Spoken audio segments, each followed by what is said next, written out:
Саламатсызбы, урматтуу шайлоочу, мен атым Жайнагүл Турганова. Алдыдагы 15 мүнөттө Бишкектин 1-Май райондук округу боюнча Жогорку Кеңештин депутаттыгына талапкер Айжанат Абдыразакова менен маектешем. Жана анын 6 пункттан турган программасы тууралуу кенен айтып беребиз. Айжанат, сиздин программаңыздын 1-пункту гендердик толеранттуулук жана аялдарды коргоо, муну мыйзамдаштыруу жана ишке ашыруу механизмдери кандай болот, ошол тууралуу айтып берсеңиз. Жана эмне себептен программаңыздын 1-пунктунан дал ушул теманы, дал ушул проблеманы, маселени тандап алдыңыз? Негизи биз кыргыз коомчулугунда кандайдыр бир жаңыланууга каршы келе беребиз да, башындачы. Эскерте кетсек, баягы коопсуз коом долбоору боюнча айтсак, ал жерде дагы көп кишилер каршы чыккан башында. Бирок биз натыйжаларын көрүп эле келатабыз. Көчөлөрүбүз коопсуз болду. Баягыдай туура эмес айдоо, чаржайт бир кандайдыр бир тыгындар жокко эсе азыр. Албетте ар бир жаңы долбоорго жаңыча тартип керек. Бул тартип жагынан биринчиден Кыргызстанга оорураак келе турчу долбоор, экинчи жагынан каражат маселеси дагы айтылып келатат. Кымбат долбоор деп айтылып келет, бирок бул адамдын өмүрүнөн кымбат эмес да. Бул эң негизгиси ошол. Жылдан жылга биз кыздарыбызды, аялдарыбызды кандайдыр бир бытовой деп коебуз, үй ичи келген чыр-чатактын натыйжасында жоготуп келебиз да. Бул долбоор ишке ашыруу маселеси биринчи мыйзам тарабынан саясий эркти талап кылган нерсе. Мыйзам жазылуусу керек. Анан албетте Ички иштер министрлиги тарабынан кабыл алынуусу, каржылануусу, анан элге таратылуусу керек. Программаңыздын 2-пункту жеткиликтүү турак-жай. Азыркы учурда дээрлик бардык партиялар, бардык талапкерлер өзүнүн программасына ушул маселени камтып жатышат. Анткени кыргызстандыктардын көпчүлүгүнүн, өзгөчө жаштардын негизги проблемасы десек болот. Бул популизм эмеспи? Кантип ишке ашырасыз? Аны практикалык тараптан жасап эле келатабыз.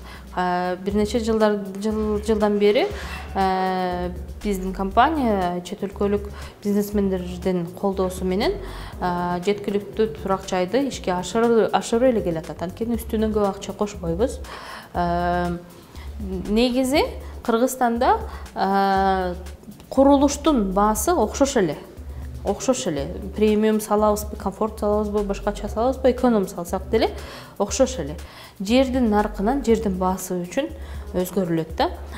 Бизде жаңы конуштар көп эмеспи? Ошол жерде колунан кандай келсе, адамдын колуна келишинче үй салып алып жашай беришет эмеспи? Ошол жерди мамлекеттик программага киргизиш керек. Ошол жерлерди хотя бы бир 2-3 кабаттуу кылып салып, ошол жердин жерин наркын чыгарат да.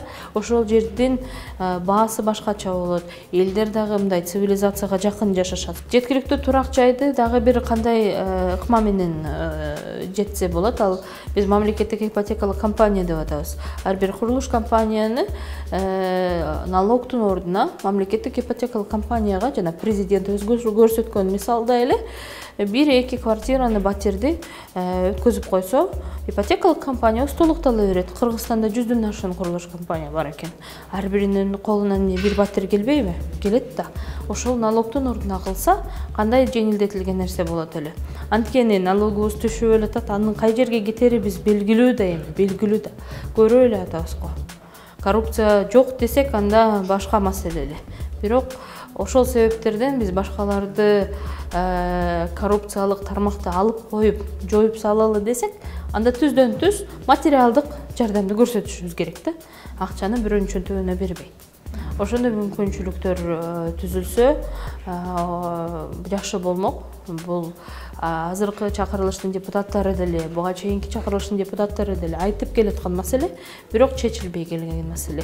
Бирөөдөн күтөбүз да биз жардамдычы. Бирөө чоң келип анан акча салса, РКФР же башка фонддор, Россиялык фонддор, улуттар аралык кандайдыр бир мекемелер келип акча салса, анан биздин ипотекалык компания жакшы жылышка ээ болот эле деген нерсе.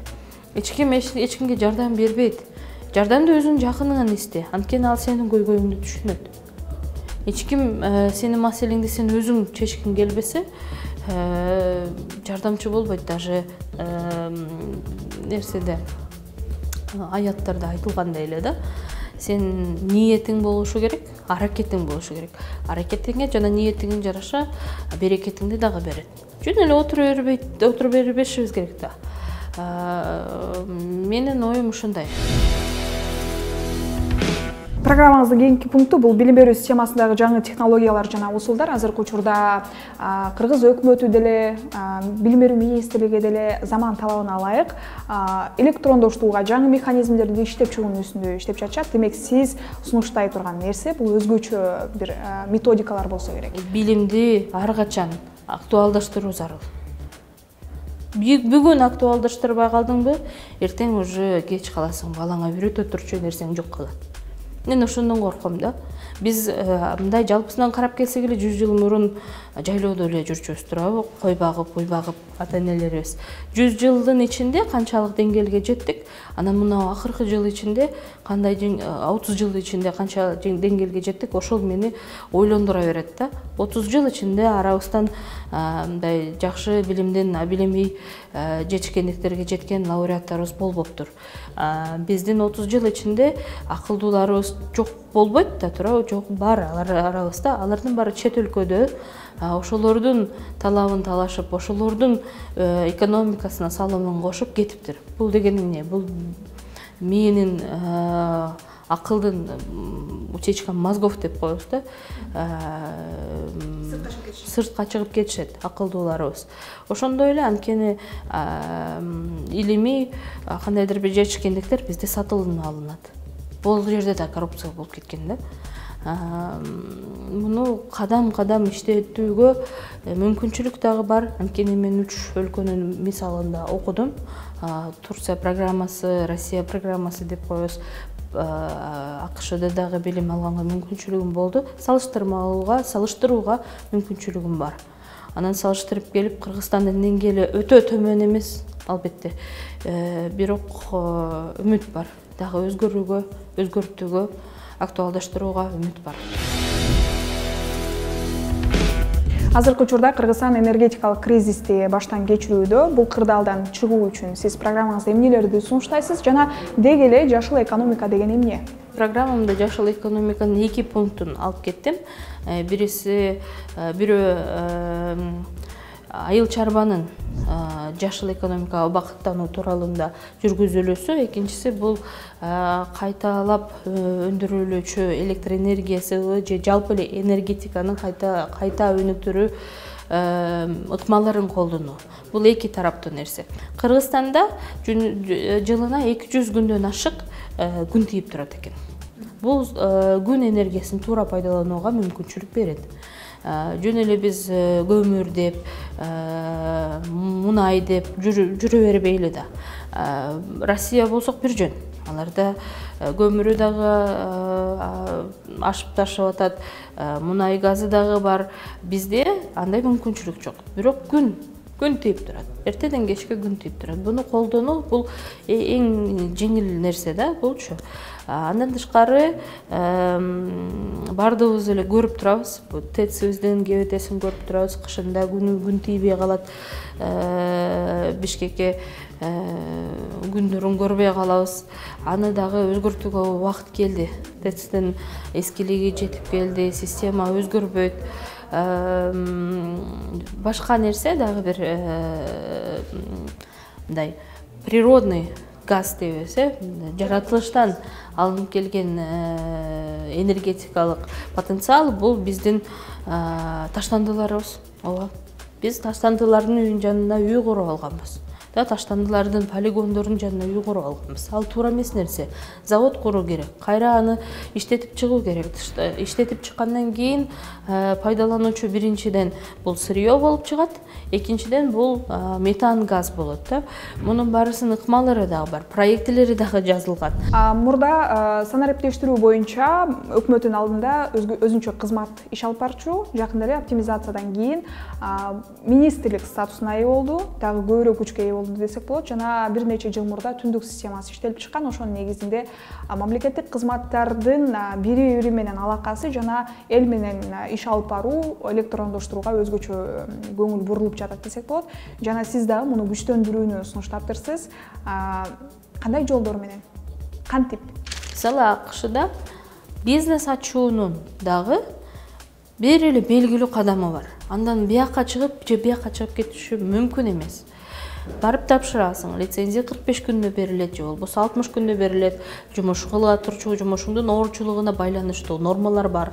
Аны бериш үчүн, лицензия алыш үчүн, лицензия ала электе мүмкүн кандайдыр бир иш жүргүзүп такыр мүмкүн эмес. Просто мүмкүн эмес. Сага мүмкүнчүлүк бербейт андай. Аны 1 жыл күтөсүңбү, жарым жыл күтөсүңбү, бардык документтерин топтоп барып туруп бересиң. Андан кийин сага кабыл алуу неметет, аны мүмкүнчүлүгүн берет. Андан кийин лицензия менен ачыкташтырып эле налогуңду санап берет. Ар бир барган бизнести ачууга ушунчалык кызыктар мамлекет. Анткени ар бир неме деп коебуз, администрация, административный органда бизнес ачуучу адамдар үчүн консультациялык штаб деп коюшат, бөлүп коюшат. Ар бирин сага айтып берет, муну мондай кыласың, могу жерге мондай кыласың, акчаны болсо могу жерден аласың. Сууда берет сага бизнеске. Мамлекет эле берет өзү. Анткени сен бүгүн бизнесмен болсоң, эртең ошол эле киши жумуш орду менен камсыздоочу киши болуп калат. Ошол себептен экономика өсөт да. Бул ошо электрондоштуруу нерсеси ошого чейин жетишкен да. Адам бири-бирин көрбөй туруп эле бизнеске тапшырат, анан эң аягында лицензия алар деле ошондо бири-бирин көрүшөт да. Баягы мамлекеттик органда иштеген адам менен лицензия алуучу. Бул ошого жетишсек албетте жакшы эмеспи, бирок биз VR на отключение электроэнергии деп атабыз, ошого чейин жетип атабыз да. Бул байланышкан нерсе да. Светиң жок болуп турса, каяктагы электрондоштурууну айтабыз. Программаңыздагы эң акыркы пункт бул акылдуу айыл чарбасын киргизүү. Аталышы эле өзгөчө экен. Бул эмнелерден турат жана канча убакытта ишке ашырса болот? Бул үчүн депутат болуу милдеттүүбү? 3 миллион халкынын ичинен Монголияда 60 миллион жаныбар бар экен да, үй жаныбары. Кыргызстанда болсо 6 миллион халкы менен 1 миллионго да жетпейт экен жаныбардын саны. 1 миллиондон ашышы мүмкүн куш, канаттуу куштар менен эсептегенде. Эмнеге мындай көрүнүш? Кыргызстандын жери Монголиядан чоң. Кыргызстандын жаратылыш мүмкүнчүлүгү да Монголиядан чоң. Бул деген рационалдык колдонбогондуктун эле нерсеси, натыйжасы да. Жайыттарыбызды колдоно албай атабыз туура. Заманбап злактар деп кой, заманбап буудайдын түрлөрү, заманбап жемдердин түрлөрүнүн өнүктөрү, мисалы 1 гектардан биздин дыйкан 3 эле тонна же болбосо 1 эле тонна буудай алса, арпа алса, көрүнүшү ар башкача да. Кээ бир сорттор бар, 1 гектардан 180 тонна ала турган мүмкүнчүлүктүү буудайлардын түрү бар. Түштүк тарабыбызда болсо дыйкандар өзүнүн бакманчылыгы менен жакшы өнүгүп кеткен да. Ошол эле жерге мамлекет туура сертификациялоо мүмкүнчүлүгүн түзүп берип, же болбосо база деп коебуз, логистический центр деп коебуз, туура холодильниктерди границага коюп берсе эле дыйкандар жылдан жылга чыгымга учурабайт эле да.